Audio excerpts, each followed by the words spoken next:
God is good all the time. Sige ba, lakas ang maulan. Narinig kami kahit umuulan.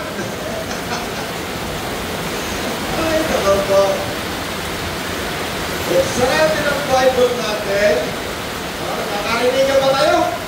Ewa, narinig pa ako dyan.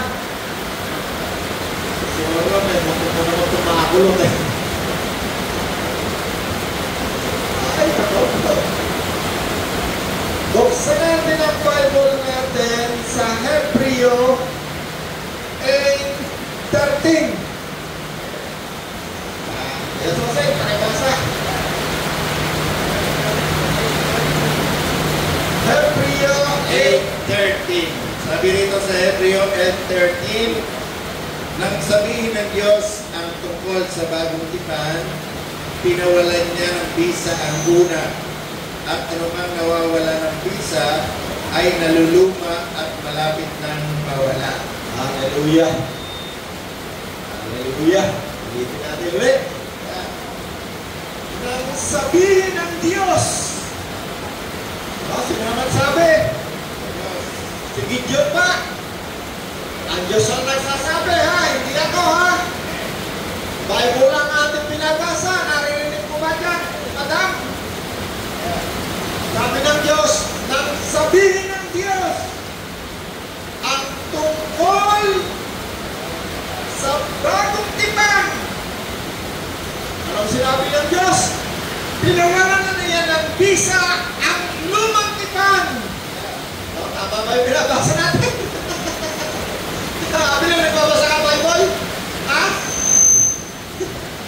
Ano sabi? Dito sa ating pinabasa sa Bible, sa Hebreo 8:13. Nang magsalita ang Diyos, sinabi niya ang tungkol sa bagong tipan ay pinawalan na niya ng bisa. Nang sabihin ng Diyos ang tungkol sa bagong tipan, ang lumang tipan ay pinawalan na niya ng bisa. Tama? Tama, di ba? Malinaw, di ba? At ang anumang pinawalan niya ng bisa ay maluluma at malapit na mawala. Hindi ako nagsasalita niyan, ha? Kasi yung mga reliyoso, ako, papalakulit tayo niyan. Akala niya na tayo gumagawa ng mga puro-puro wala namang katuturan. Ayan, meron tayo bisita. Isang bishop, isang colonel. Welcome. Pastor AJ. Pastor AJ, ito ay kumbaga nung panahon ng Panginoon, ito ay isang magiting na kariseyo na tagapagturo ng utos sa bishop, di ba lang? Si Pastor AJ ay pastor ng Victory Church. Siya ay, siya ay chairman din siya ng mga pastor dito sa Noveleta. Tama-tama na dating ni Pastor AJ. Kaya lang, si Pastor AJ, baka ito pagka narinig itong ating pinag-uusapan dito, makatalon ito eh. Ulitin natin na Hebreo 8:13, nang sabihin ng Diyos, sino nagsabi? Hindi si Pastor Soseng, ha? Hindi rin si Bishop Gideon, hindi si Bishop, ha?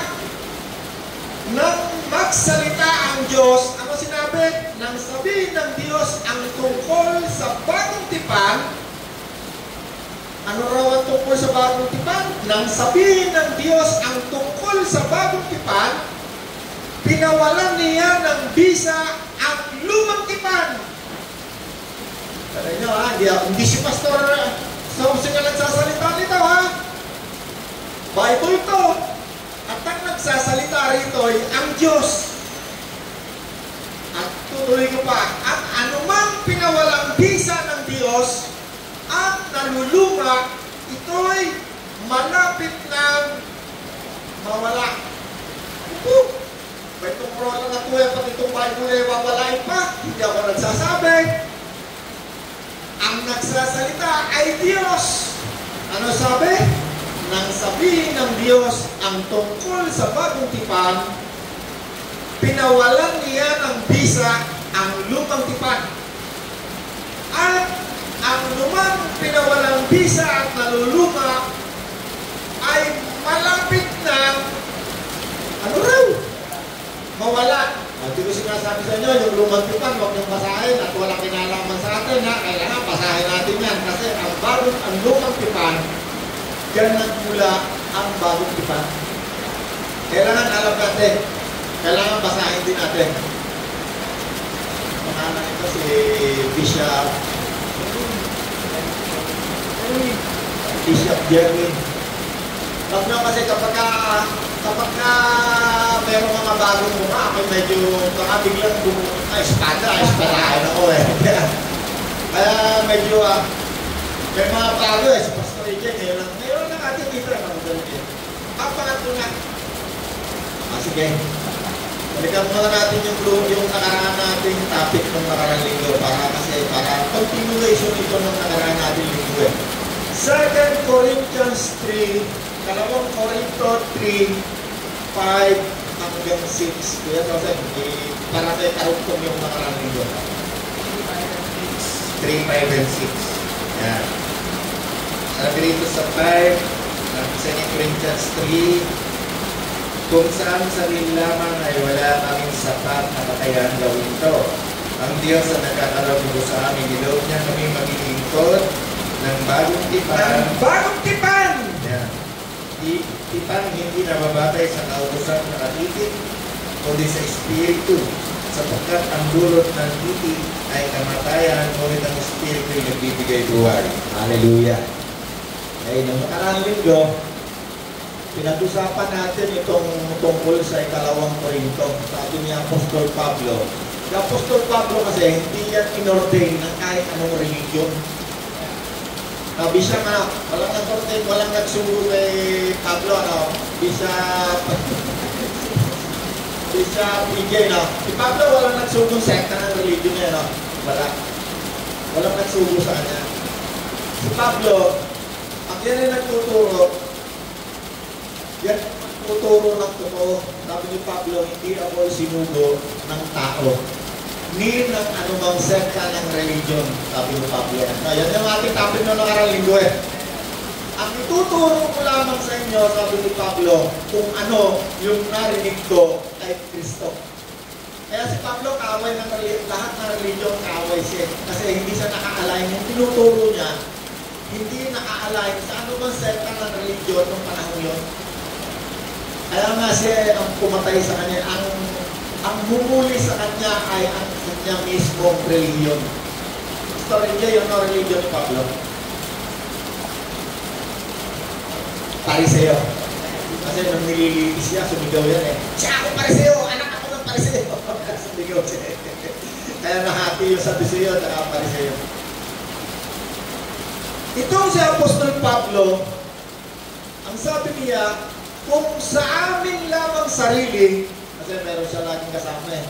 Isang kasama niya si John, isa naman si Bernabe, pero lagi isang kasama pa naglilikod yan sa Middle East.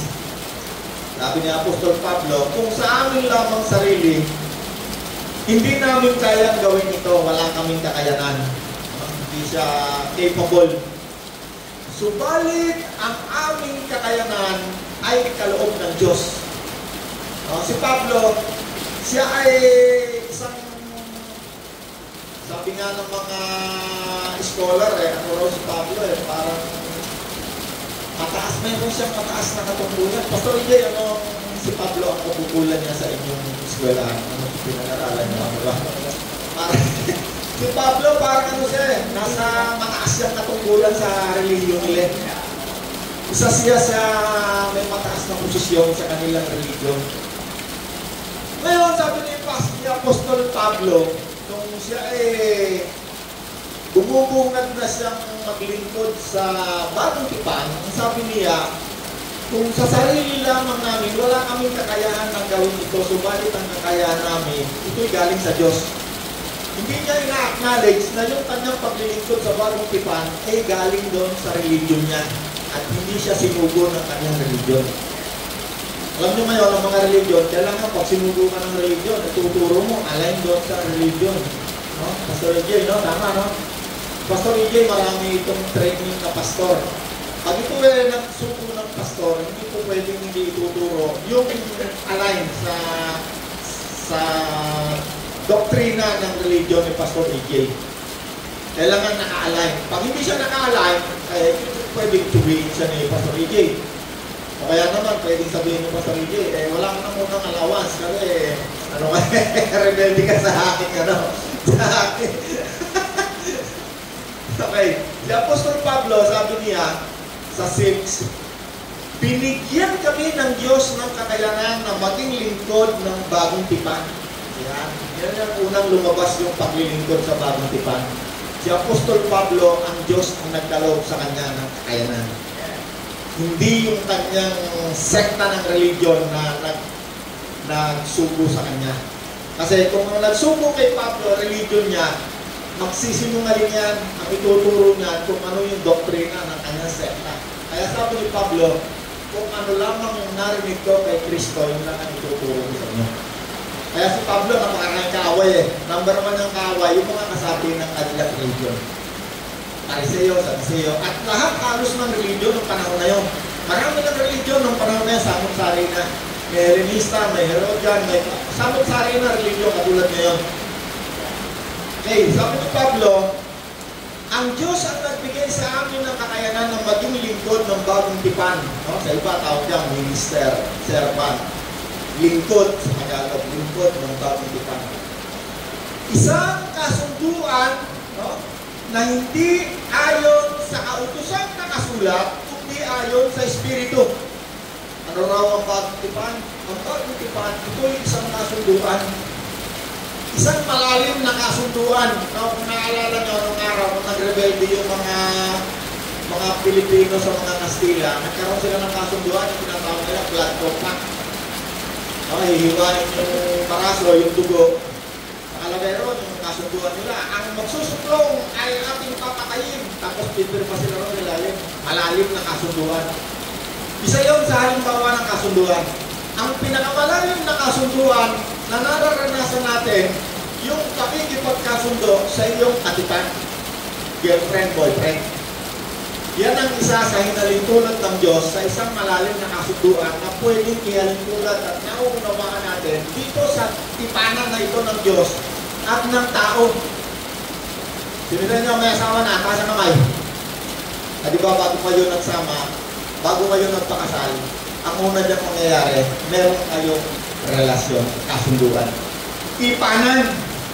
Kaya nga ang tawag doon sa magkatipan, ang dulo niyan ay altar, magsasama habang buhay. Tayo naman mga nandito ngayon sa bagong tipan, tayo'y nakipagtipan. Sino ang ating katipan? Si Kristo. Sa araw, tayo'y magsasama pangwalang hanggan. Magkakaroon din ng kasalan. Diba yung tinatawag sa napagkaralan na natin dito yun Pagbalik ni Kristo, sasalubong muna. Kaya sabi doon sa huling pinag-aralan natin, isang hiwaga. Ang gusto kong malaman nyo, ano yun? Tayong mga nabubuhay pa, hindi tayo mauuna sa mga namatay na. Sa isang kisap ng mata, babaguhin din tayo at tayo dadalo sa salubong kay Kristo. Sa kanyang muling pagparito, second coming. Okay? So, yung bagong tipan, merong, di ba nung nakaraang linggo, merong 3 general na tipan na ginawa ang Diyos. Yung una kay Noah, kaya ulan ng ulan, karoon ng tubig, bumaha, lahat ng may buhay ay pinatay. Sabihin na natin na winasak na ng Diyos. Bakit? Kasi sabi sa Bible, sobrang sama ng mundo. Wala nang iniisip ng mga tao kundi puro kasamaan, kalaswaan, patayan na sila, sex, yan, tomboy, bakla, yan ang lahat. May karapatan bang gawin ng Diyos yun? Siyempre naman. Bakit? Siya may-ari. God is God of justice. No? Hindi ko sinasabi sa inyo na winasak ng Diyos ang daigdig dahil ang Diyos ay masama. Hindi. Ang Diyos ay Diyos ng justisya. Nung bumaha, patay ang lahat ng may buhay. Hayop, aso, lahat. Ibon, patay. Ang nakasurvive lang, yung pinasok ni Noah doon sa ginawa niyang barko. At nung nawala na yung baha, ang unang ginawa ni Noah, siya ay kumuha ng ibang hayop at hinihandog sa Diyos. At nung maamoy ng Diyos ang kanyang hinihandog, pagsamba, sabi ng Diyos, makikipagtipan sa iyo, Noah. At ang isa sa tipan na yon, sabi ng Diyos, ang tanda ng ating tipan ay ang rainbow. Tatandaan niyo, nakaraan nito, no? Pangalawang tipan na ginawa ng Diyos sa mga tao, nakipagtipan siya kasi nakita na naman ng Diyos ang mga tao, sobrang dami na, sobrang na naman sama. Ang ginawa ng Diyos, kasi nangako ang Diyos kay Noah, sabi na, hindi ko na muli kuha sa akin dahil sobrang kita ng puti. Ang ginawa niya, tinawag niya si Abraham. Actually, yung tatay muna ng Abraham. Si Nahor. Nung dumating siya sa Paran, ay namatay yung anak. Pangalan si Paran. Kaya tinawag niya tayo pangalan na yung Paran. Ayaw na niya sumunod sa Diyos, papuntang promised land. Kaya ang tinawag ng Diyos si Abraham. At ang Diyos ay nakipagtipan kay Abraham. Ano ang tanda ng tipan? Kung titignan niyo yung nasa loob ng zipper natin, yan ang tanda, lahat tinuli. At yung pinagtulian, yung dugo, meron silang seremonyas doon na ginawa. At ito ngayon, yung pangatlong tipan, general na tipan ng Diyos sa mga tao. Nakipagtipan ng Diyos sa lahat ng tatanggap, magsisisi, kikilala sa tagapagligtas ang pangalan ng Jesus. At ang tanda ng tipan na yan, walang iba kung hindi ang Espiritu mabuti, Holy. Yan ang tanda ng isang taong nakipagtipan kay Kristo. Anong tanda? Tinataan. Kung si Pastor AJ ay sumampalataya kay Kristo, nagsisi, tinanggap si Kristo, naniwala sa sumampalataya, nilagyan ng tanda. Espiritu mabuti, Santo. Okay. Sabi dito sa 6, binigyan niya kami ng kakayanan ng maging lingkod. Sabi niya, Apostol Pablo, lingkod ng bagong tipan. Isang kasunduan na hindi ayon sa mga kautusan na nakasulat, na kagaya ng sa lumang tipan, kundi ayon sa Espiritu. Sapagkat ang kautusan na kasulat ay nagdudulot ng kamatayan. Ngunit ang Espiritu, ito ay nagbibigay ng buhay. Kaya nung wala pa si Kristo sa ating buhay, ang tawag sa atin ay mga patay na walay sa Diyos.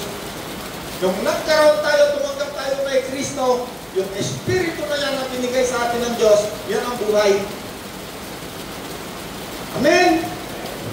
Nagkaroon tayo ng life, kaya sabi ni Kristo, ako ang buhay. Ako liwanag, ako ang tinapay. Yan ang pagkain ng kaluluwa. Amen? Hey. Ano raw yung lumang tipan?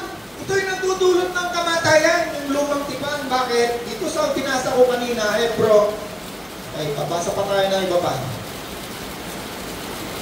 Bakit sinasabi na ang lumang tipan, ito'y nagdudulot ng kamatayan?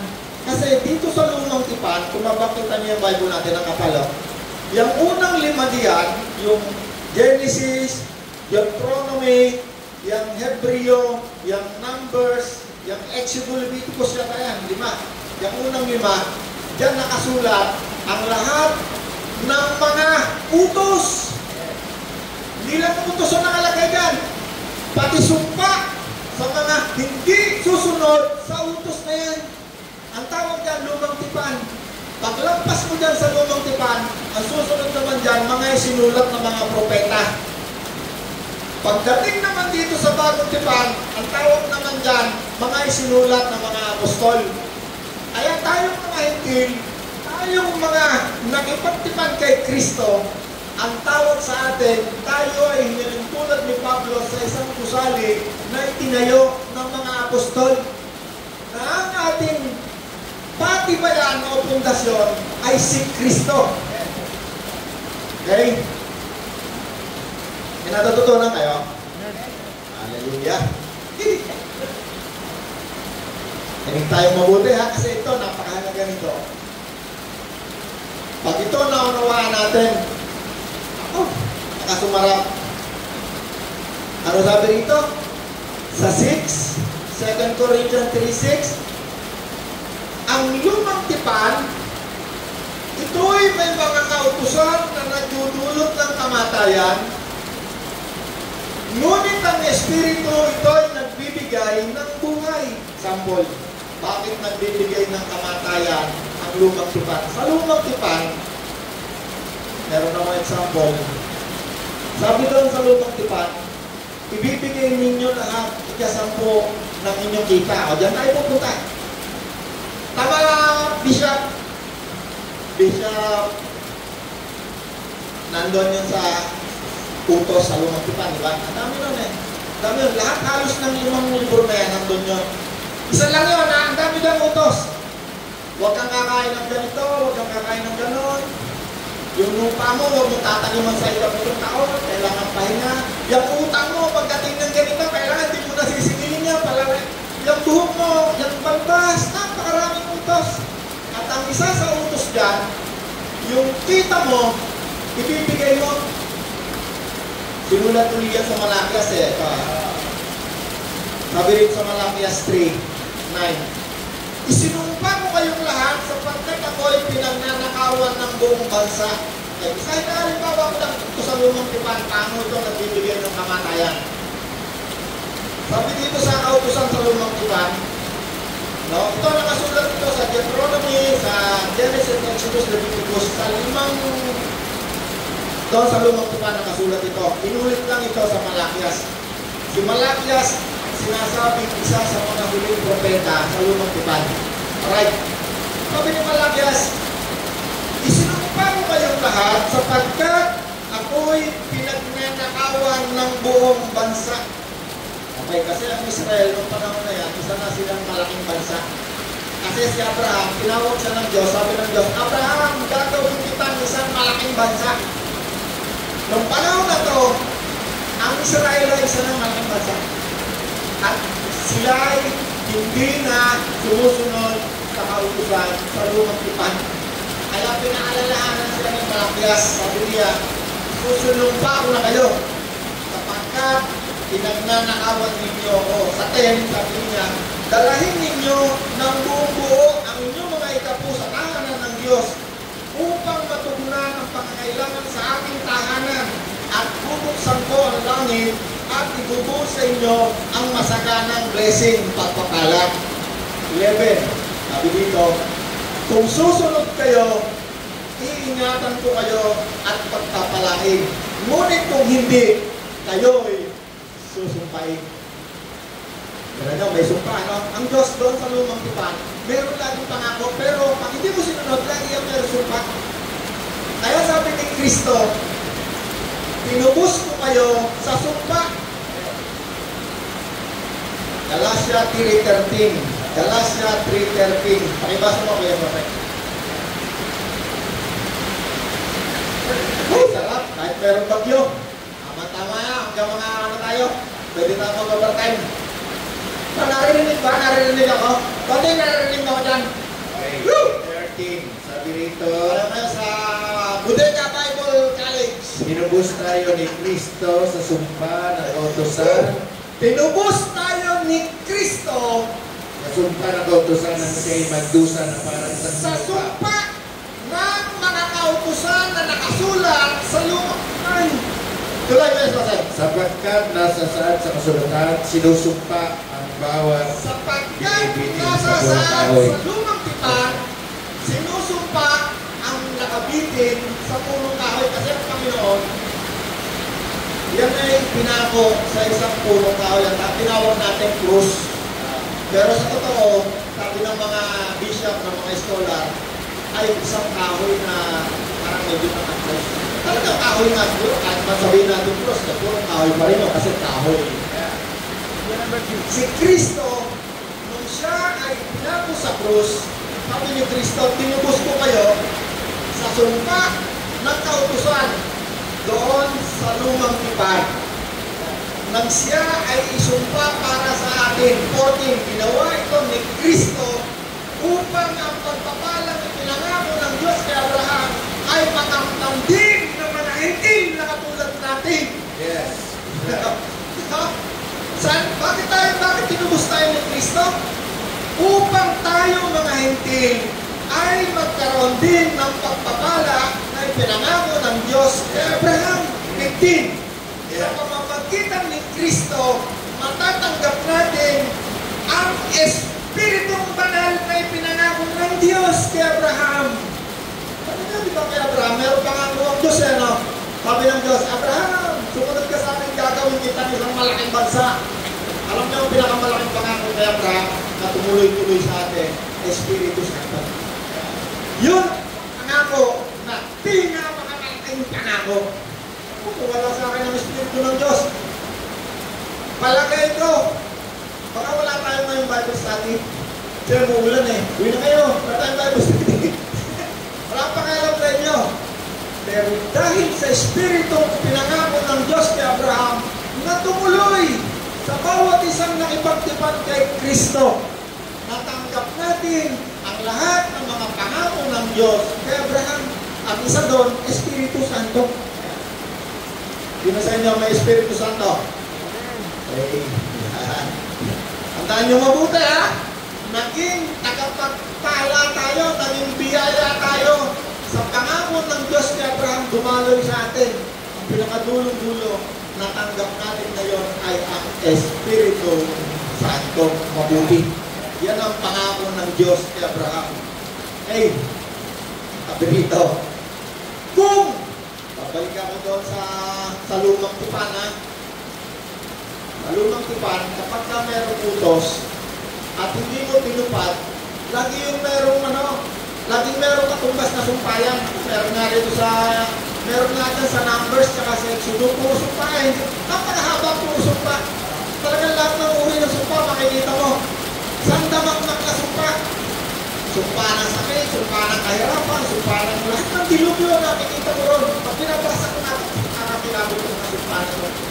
Meron daw sumpa na sa sobrang hirap mo, pati anak ko kakainin mo. Grabe mga sumpa. Doon sa lumang tipan. Salamat na lang sa Panginoon.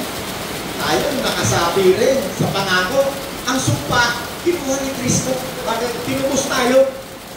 Sa katotohanan, hindi tayo masali dyan sa tipanan na yan ng ginawa ng Diyos. Hindi tayo masali dyan eh. Nakipagtipan ng bago ang Diyos sa mga Israelita. Kaso mo, hindi siya tinanggap. Kaya tayo ngayon nakasabi.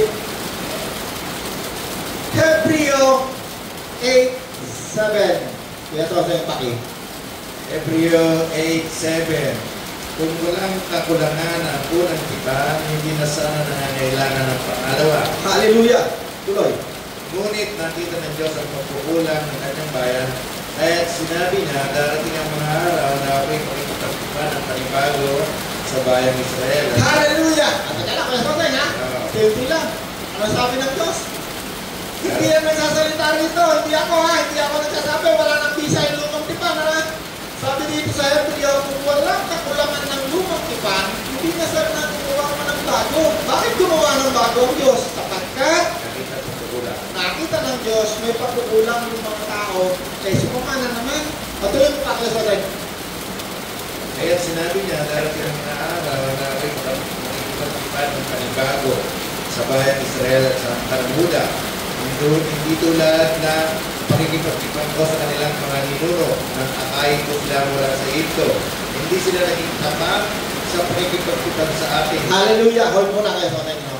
Bakit siya gumawa ng bagong tipan? Kasi yung pinakipagtipan na niya sa lahi ni Abraham, hindi naging tapat.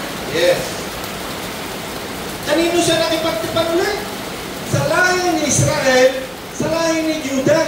Kasi noong panahon na yan, ang Israel ay nahati sa dalawa, may dalawang hari. Yeah. Yung isa, allied sa Egypt, parang katulad na rin, may dalawang superpower, may dalawang Yung isa naman, allied sa kabila naman. Doon naman sa Persian Empire. No? Yung Judah, capital city ng yung Judah, Yun yung 10 lahi. Yung mga Israel na tinatawag, Yung 10 yung Israel. yung 10 Israel, yung Judah, 2. Ang capital city ay Jerusalem. Jerusalem. Okay, ano sabi dyan? Makikipagtipan ako muli sa Judah, sa Israel. Tingnan nyo, hindi tayo makasali, no? Yeah. Alam nyo paano lang tayo nakasali? Kasi hanggang sa mga oras na to, hindi siya tinanggap ng mga Israelita. Yeah. Kaya tayo nakasali ngayon. Pero hindi ibig sabihin na hindi siya tinanggap, hindi na siya tatanggapin. Pag magbalik muli ni Kristo, tatanggapin siya. Ikilalanin. Alright? Okay. Konti pa kaya sa tayo, pakiyak sila. Kita na, nakakain ko sila sa sa ito, hindi sila naging tapat sa akin. Hindi tayo naging tapat sa pagkikatipan sa akin, kaya pinabayaan ko sila. Ito ang aking magiging tipanan sa bayan ng Israel pagdating ng mga araw na yun. Itatanim ko sa kanilang isip ang aking mga utos at iulit ko ito sa kanilang puso. Itatanim ko Sa kanilang mga isip sa kanilang mga isip ang aking mga utos. ang aking mga utos. Yeah. Ay, ang mga utos, sa bagong tipan, ha? Sabi ng Diyos, ha? Makikipagtipan ako muli. At itatanim ko ang aking utos sa kanilang isip at Iulit ko iuukit ang ko. mga ito sa kanilang puso. Hallelujah. Okay. 1 John 3:23. Tingnan natin ano yung mga utos sa bagong tipan at sa lumang tipan. 1 John 3:23. 23. Okay. Sabi rito sa 1 John 3:23, ito ang kanyang utos. Hallelujah. Okay. Manalig tayo sa kanyang anak na si Yeso Cristo. Pero nga, sa lumang tipan, maraming utos. Sa bagong tipan, meron ding utos. O, doon una, sabi doon sa unang binasa ni Diyos, ay itatanim sa puso at sa isip. Okay, diretso kay Sasay. Ito ang aking utos. Ito ang kanyang utos. Manalig tayo sa kanyang anak na si Yeso Cristo. Manalig tayo kay Kristo At makibigan gaya ng at utos. magmahal tayo. Ang utos ni Cristo sa atin. Ito ang bagong utos sa bagong tipan ni Kristo. At sabi, mananampalataya tayo kay Kristo. Ano pa? Magmahalan tayo. Mahalin natin ang kapwa natin. Love your neighbor. No, yan ang summary ng buong Bible. Nakakapal-kapal na yan, no? Sobrang kapal.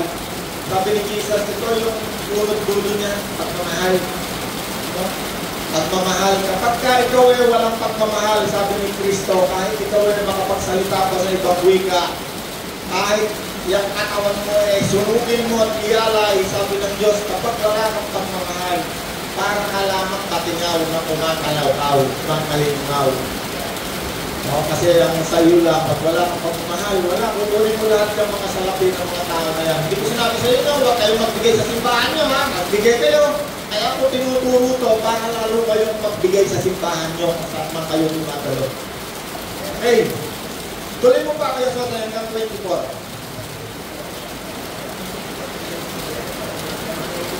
Sabi rito, nasa ano na tayo, no? 23. Tapos mo yung 23, tuloy mo sa 24. At pag-ibig kayo gaya ng Cristo sa atin. Ang sumusunod sa mga utos ng Diyos ay nananatili sa Diyos at nananatili naman sa Kanya ang Diyos.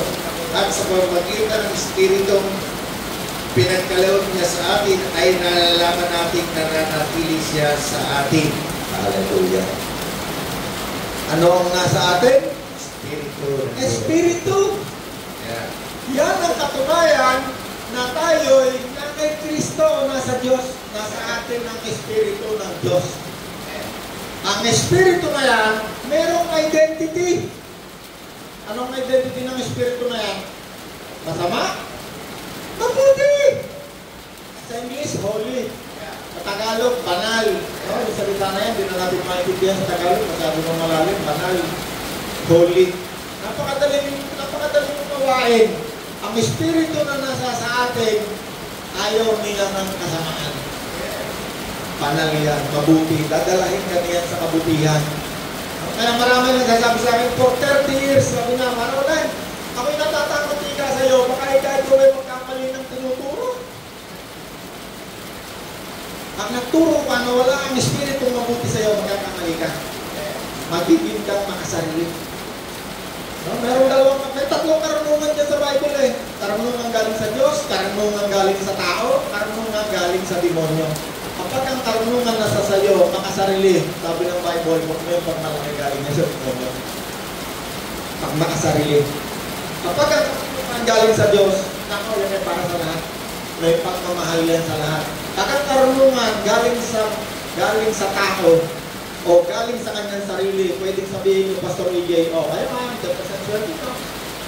Ang binibigay, pupunta kayo pero hindi bubuksan ng langit, susumpain kayo.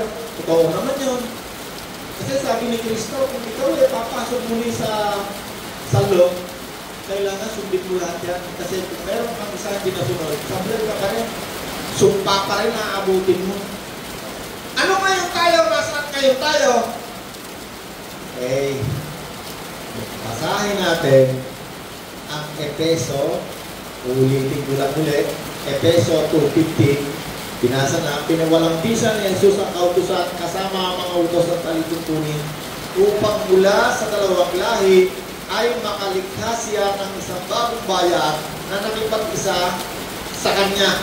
At sa gayon ay magkakaroon ng kapayapaan. Pakituloy mo kaya Soseng hanggang 20. Sa pamamagitan ng kanyang kapatayan sa krus, uwi na sa kanya ang alitan ng dalawang bayan. Kapwa pinapabalik sa Diyos at pinabuklod ng isang katawan. Naparito si Kristo at pinangaral sa lahat ng mabuting balita ng kapayapaan sa inyo o sa ating mga hindi na malayo sa Diyos at sa mga Hudyo na malapit sa Kanya. Dahil kay Kristo, tayo'y kapwa makakalapit sa Ama sa pamamagitan ng Espiritu. Dahil kay Kristo! Ano ngayon? Yung dalawang lahi, magkaaway, Gentil, Hudyo, hindi nagkasama yan. Papasok nga lang sa loob ng bahay ng mga Gentil, yung mga Hudyo, hindi napasok yan eh. Yeah. Pero dahil kay Kristo, pinag-isa niya. Anong ginawa ni Kristo? Pakiulit mo nga yung ulit, yes, Jose? Sa pamamagitan ng kanyang mata sa krus, Winakasan niya ang alitan ng dalawang bayan. Okay. Kapwa pinapabalik sa Diyos at pinagbuklod ng isa-isang katawan. Naparito si Kristo. Kapwa pinagbuklod sa isang katawan na parito si Kristo. At ipinangaral sa lahat ng mabuting balita. At ipinangaral sa lahat ng mabuting balita. Ng kapayapaan. Sa inyong mga hintil. Sa mga hintil. Sa mga Hudyo. Malapit sa Kanya. Na malapit sa Kanya. Sa Kanya. Okay. Nabira na. Yung huli ha. Tindihinan ko yung huli ha. Sa mga hintil at sa mga Hudyo na malapit sa Kanya. Okay, itong mga Hudyo na to, ito lang dati ang nakakalapit sa Diyos. At hindi lahat ng tao ang pupunta lang doon sa Holy of Holy, yung lamang pinaka-high priest, yung lamang mananalangin para sa kanila. Yung mga Hudyo na nasa lapas, papanalangin lang sila ng mga priest. Hihingi ng tawad, mag-aalay ng mga baka, ng mga ano, para sa kapatawaran ng kasalanan. Hindi sila nakakalapit sa Diyos, ang nakakapunta lang doon sa Diyos para manalangin yung kanilang mga priest. Ngayon, dahil kay Kristo, dahil sa Espiritu ni Kristo, na naniriyan sa atin, ano sabi? Dahil kay Kristo, tayo kapwa makakalapit sa Ama sa Tayo pamamagitan ng ngayon Espiritu. ay nakakalapit na rin sa Diyos. Dati hindi tayo nakakalapit, hindi tayo makapanalangin. Bakit? Nawalay tayo sa Diyos, wala tayong access. Ngayon, dahil kay Kristo, nung tinanggap natin si Kristo, nang nilagay ng Diyos ang Espiritu ni Kristo, tayo ngayon nagkaroon ng access. Kaya sa ibang mga verse, ang sabi doon, giniba niya yung pader na naghaharap sa atin. Marami yung best 4 o 5 verse lang, wala nang Hudyo, wala nang Gentil. Sila'y kapwa makakalapit na ngayon sa Diyos. Access. Yung pagiging Hudyo, pagiging Gentil, kailanman, hindi tayo pwedeng maging katulad ng Hudyo. Kailanman hindi pwede. Sa physical, hindi pwede. Bakit? Pagdating ni Kristo hanggang sa kanyang pagbabalik, meron pang 140,000 na mga Hudyo, mga ngaral. Tayo naman mga Gentil, na itinuktok lang, tinransplant lang tayo doon sa tunay na puno. Tayo ngayon naduktong. Bakit? Dahil kasi hindi pa sa tinanggap. Tayo ngayon ang naduktok. Tayo ngayon ay naging katulad ng mga Hudyo sa paglapit lamang sa Diyos sa pamamagitan ng Espiritu. Amen! Ayan ang dahilan ha. Yan dahilan. Napalakpakan natin ng Panginoon. Hindi ako ha. Huwag niyo ako papalakpakan. Okay. Anong verse yung binasa mo kayo? 18. Ephesians 2:18. Efeso 2:18. Hanggang 20 ko yun. Ito yung ulitin mo na natin sa 18. Dahil kay Kristo, tayo kapwa makakalapit sa Ama sa pamamagitan ng Espiritu. Sa matuwid, hindi na kayo dayuhan at nakaibang bansa, kundi kababayan ng mga hinirang ng Diyos at kabilang sa kanyang sambayan. Hallelujah. Kayo'y itinayurin sa saligan ng mga apostol at mga propeta. Hold. Yan. Tayo ang kausap pa, tayo mga hindi.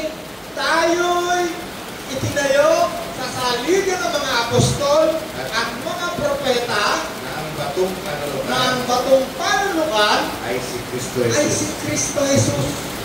Sino nagtayo sa atin? Hindi si Abraham. Si apostol.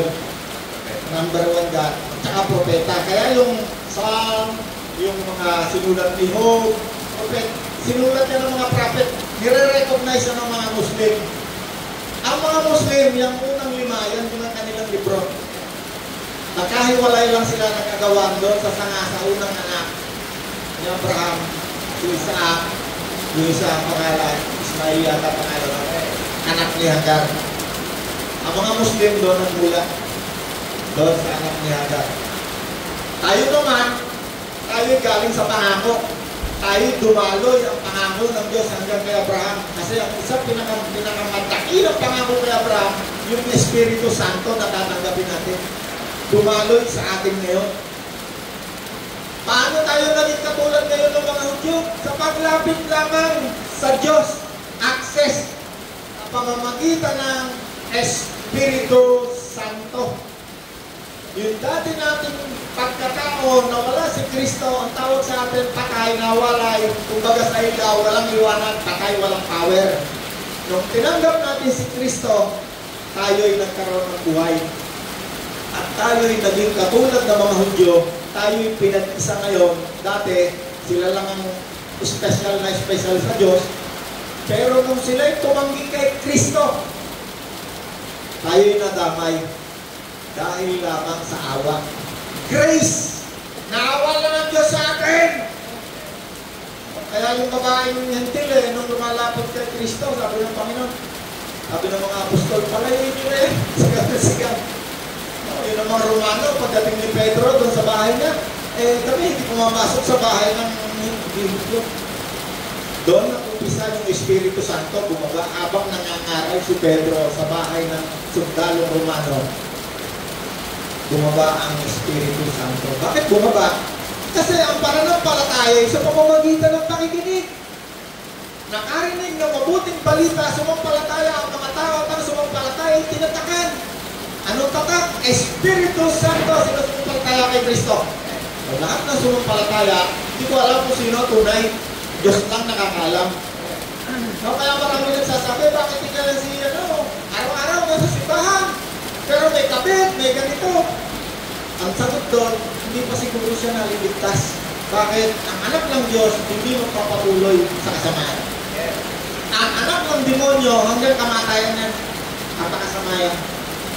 No, kanina sa araw, kanina napanood ko. Kasi napakaaga ko nagising, alas 3. Pagkatapos kong magbasa, napanood ko sa Billy Graham, meron 10 nagpapatotoo, makatanda na. Isang araw pala, papatayin nila si Billy Graham sa crusade. Yung mga daga silang baril. Kaya nung nag-preach na si Billy Graham, ang Espiritu Santo ay kumalaw. At sila ay tumanggap kay Kristo. Meron silang tawag na takot God.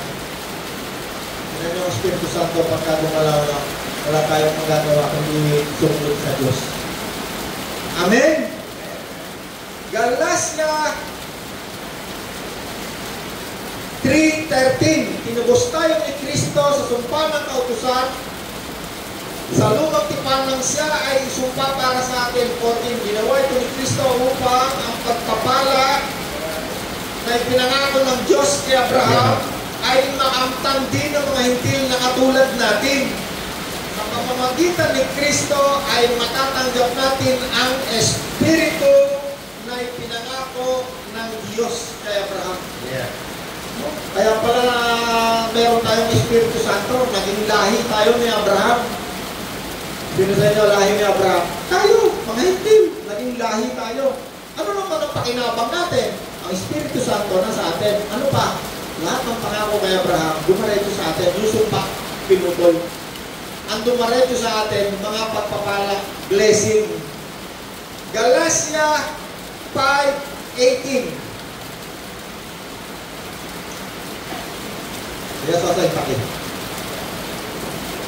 Sa Bible 18, okay, kung kayo'y pinapatnubayan ng Espiritu, Por muna, kaya sa atin, por. Tapos sa sunod 18. Galatia 4. Galatia 4, yeah. Galatia 5:4 muna. Galatia 5:4. Ang nagsisikap na maging matuwid sa paningin ng Diyos na makita ng pagtupan sa kautusan ay napahiwalay na kay Kristo at wala ng karapatan sa wag ng Diyos. Hallelujah. Yeah. Kayong mga Nagsisikap nagsisikap na maging matuwid na maging righteous, matuwid sa pagtupad. sa pagtupad sa lumang tipan, sa kautusan, sa lumang tipan. Yeah. Nahiwalay kayo sa biyaya. Nahiwalay kayo kay Kristo. Nahiwalay kayo sa kagandahang loob ng Diyos. Yes. Okay? Ano pa sabi ron? Ngunit maasa kami na Ngunit kami ay umaasa, nananalig, sumasampalataya sa pamamagitan ng Espiritu sa ng Diyos pamamagitan ng Espiritu ay aring kami matuwid ay aariin kaming matuwid sa pamamagitan ng sa pananampalataya. pamamagitan ng pananampalataya. Yeah. Hindi na tayo kailangan pa sumunod ron sa lahat ng mga alituntunin sa lumang tipan. Yung mga alituntunin sa pagsamba, alituntunin sa katawan, alituntunin, lahat maraming utos. Sabi nga doon, 613 daw yata yan eh. Bisa pila ba? 613, 615 o ano. Ay baka sa mga Katoliko, mortal kasi may 4 na libro yung tinanggal natin. Napakaraming utos. Pero tayo, ano sabi ni Apostol Pablo, kayong mga umaasa sa pagsunod sa lumang tipan, kayo'y nahiwalay sa biyaya ni Kristo. No? Saan tayo ngayon? Nasa biyaya lang tayo, grace, nakawala ng Diyos sa atin. Ano ibig sabihin ng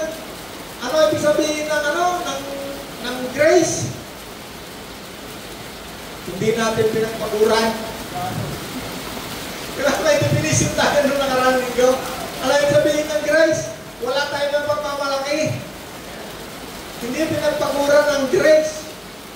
Diba? Sapagkat kung yan ay pinagpaguran mo, may pagmamalaki ka sa Diyos, kasama yung kaligtasan mo dyan. Ano naman ang ibig sabihin ng awa? Kasi si Pablo, ang kanyang paglilingkod ay dahil sa awa, yung ating nakarang linggo. Ibig sabihin ng awa, mercy, dapat ka na sintensahan o patayin, hindi ginawa. Ang paglilingkod ni Apostol Pablo ay dahil ang Diyos sa kanya ay naawa. Tayo naintindihan? No? Kung ikaw ay susunod ron, meron tinatawag na 10 utos eh. Doon nga lang sa 10 utos, wala na mga kasunod ron eh. So, pag hindi ka nakasunod ron, may sumpa ka lagi ron. Ano ngayon tayo? Grace lang tayo, awa. Sa pamamagitan ng pananampalataya. We are saved by grace through faith. Tama ba, Sir Jay?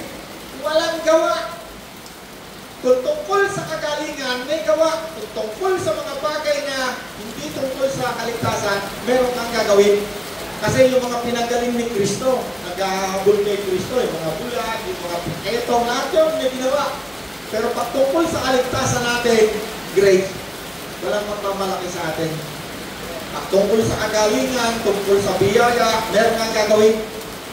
Kailangan masipag ka. Para hindi pwedeng tutulog ka mag-apon, tapos sabihin mo, hindi, magpapalain naman ni Kristo eh. hindi pwedeng wala kang gagawin. Pero pag tungkol sa kaligtasan, sabi ni Kristo, ako ang nag-iingat ng iyong kaligtasan. Kahit ang pag-iingat ng kaligtasan mo, ang Diyos ka rin. Sabi nila, time out. Galatia 5:18. Ito na, last na natin ito. Kung pinapatnubayan kayo ng Espiritu, wala na kayo sa ilalim ng lumang tipan sa kautusan. Sino sa inyo pinapatubayan ng Espiritu? Okay. Malinaw ito, ano? Malinaw, napakalinaw, malinaw pa sa sikat ng araw. Kung ikaw ay pinapatnubayan ng Espiritu, wala ka na sa ilalim ng lumang tipan ng kautusan. Saan ka ngayon naroon? Ikaw ay naroon sa ilalim ng biyaya, grace. Amen? Kaya ang Espiritu Santo nang nandiyan sa atin, yan ang napakahalaga. Bakit? Yan ang patnubay. Kaya sinabi, ano ba Espiritu Santo? Patnubay, comforter, tagapagturo. Sa pamamagitan ng Espiritu, tayo'y makakalapit na ngayon. Sino na nanalangin sa Diyos? Anytime pwede kang lumapit sa Diyos. Ako, kahit anong oras, nagdadrive ako, naglalakad, kahit nga natutulog ako eh. Kagabi, natutulog naman. Sabi ko, parang di ako natutulog. Kasi yung binasa ko doon, salita ng Diyos, yun ang nandoon ako. Meron mga pagkakataon, minsan, nagbabasa ako ng salita ng Diyos, atok na ako. Pagtulog ka na, panaginipan ko binabasa ko, tuloy-tuloy pa rin. Amen! May natutunan tayo ngayong umaga. Ikaw ang hari at tagapagligtas. Ang pangalan aking karahan. Panginoon Jesus, aking Diyos, para sa iyo aking karahan.